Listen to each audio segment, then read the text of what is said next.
नमस्कार. मी वर्षा रवींद्र देशपांडे, कोथरूड, पुणे. रेणुका आर्ट्स आयोजित कथा अभिवाचन स्पर्धेकरता मी व्हिडिओ करते आहे. माझी स्वलिखित कथा आहे.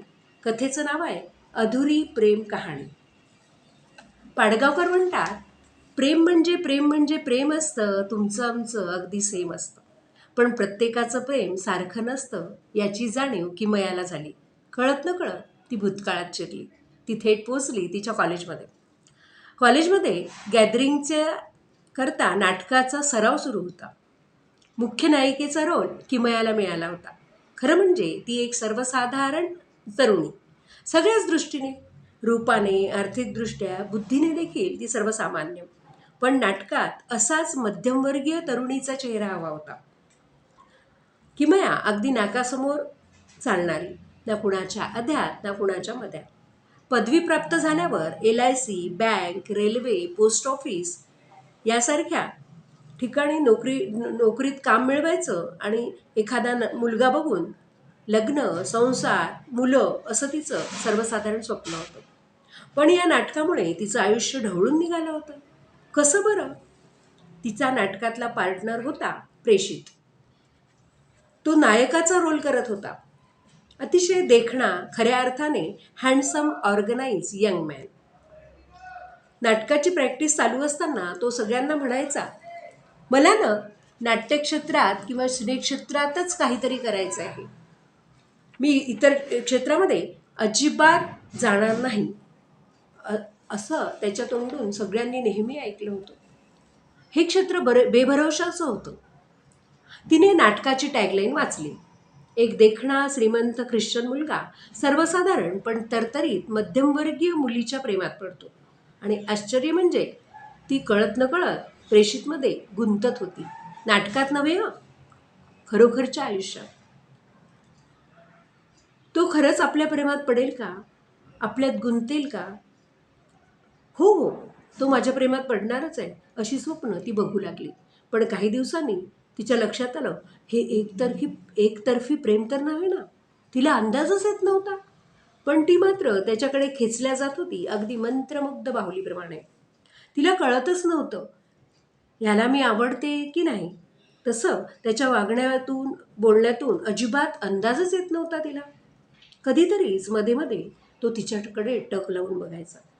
अंतर्मनातून तो आपल्याकडे पाहतोय याची तिला जाणीव व्हायची. पण हा पण सारखाच मध्ये मध्ये करतो, असं ती म्हणाली. नाटकाचं सादरीकरण झालं. प्रचंड प्रतिसाद मिळाला.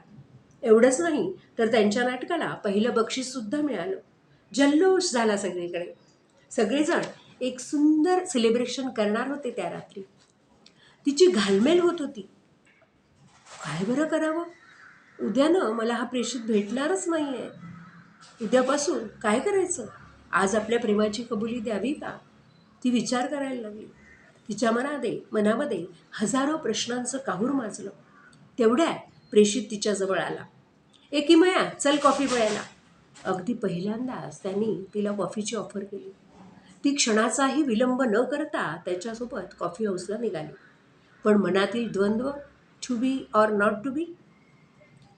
दोघं कॉफी हाऊसला पोचली. एक निवांत टेबल पकडून ती बसलीत. प्रेषितने फिल्टर कॉफी मागवली. क्षणभर शांतता. त्यानंतर जवळपास 30 मिनिटं प्रेषित एकटा बोलत होता. किमया, अगं कुठून सुरुवात करू ना याचा मला अंदाजच येत नाही आहे. पण हे आज मी बोललो नाही ना तर आयुष्यभर माझं मन मला खात राहणार. किमयाचं काळीज धडधडलं. काय बोलणार हा? माझ्यावरचं प्रेम व्यक्त करणार का? की मला नकार देणार? काय बोलणार बरं हा? तिने विचार करणंच सोडलं आणि एक श्रोता व्हायचं ठरवलं.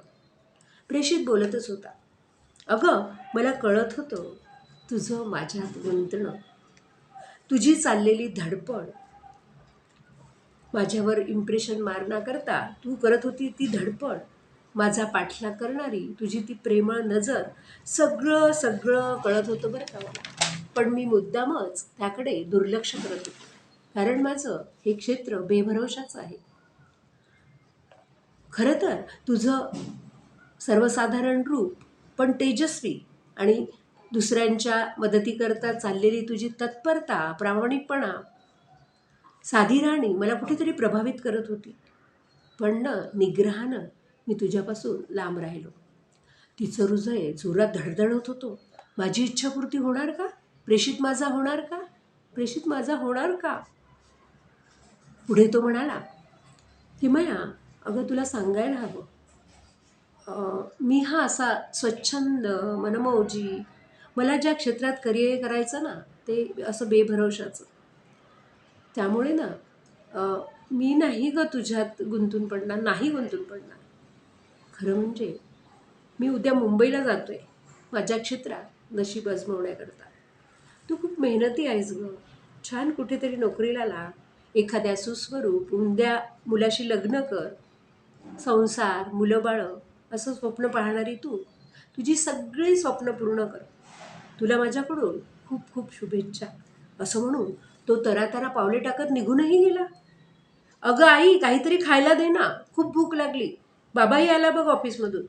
ही वाक्य ऐकून ती खाडकन मानावर आली आपल्या अधुऱ्या प्रेम कहाणीतून. धन्यवाद.